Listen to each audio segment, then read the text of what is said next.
رسول اللہ نے کہا کہ مجھے کاغذ اور قلم دو، میں تمہیں کچھ لکھ دوں تاکہ ایک ایک لفظ پہ غور کرنا، تاکہ میرے بعد تم گمراہ نہ ہو جاؤ۔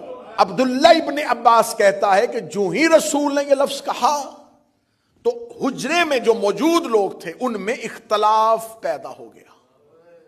میں نے کل کی مجلس میں کہا تھا اختلاف نبی کی زندگی میں ہوا۔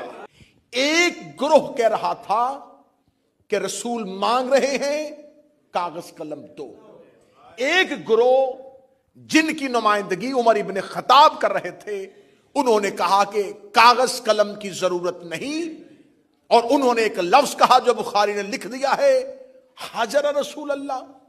انہیں تو ہذیان ہو گیا ہے، یہ تو شدت مرض کے ساتھ بڑبڑا رہے ہیں، حسبنا کتاب اللہ، ہمیں اللہ کی کتاب کافی ہے۔ جب انہوں نے یہ لفظ کہا تو رسول اللہ نے کہا قوموا انی، اٹھو میرے پاس سے چلے جاؤ، مجھے اس حال میں رہنے دو، میں اس میں خوش ہوں بجائے اس حال کے جس میں تم مجھے لے کے جا رہے ہو۔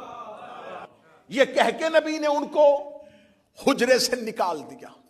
اس کے بعد عبداللہ ابن عباس کہتا ہے کہ سعید ابن جبیر کہتا ہے عبداللہ ابن مسعود سے بھی نقل ہوا کہ ابن عباس کہتا ہے کہ پھر رسول نے 3 وصیتیں کی۔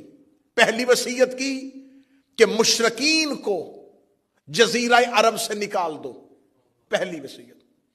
دوسری وصیت کی میرے بعد آنے والے وفود کا ویسے ہی خیال رکھنا جیسے میں اپنی زندگی میں رکھتا تھا۔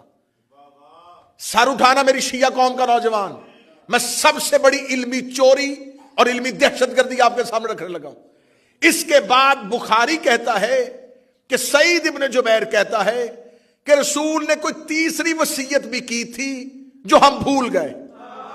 2 وصیتیں ہمیں یاد ہیں، تیسری وصیت کو یا تو ابن عباس نے ہمیں نہیں بتایا، یا سعید کہتا میں بھول گیا، یا اس کے بعد وانے کہتے ہم بھول گئے، لیکن بخاری نے 7 مقامات میں لکھا کہ وہ تیسری نبی کی وصیت امت تک نہیں پہنچی۔ یہ ہے وہ حدیث جسے کہتے ہیں حدیث کرتاس۔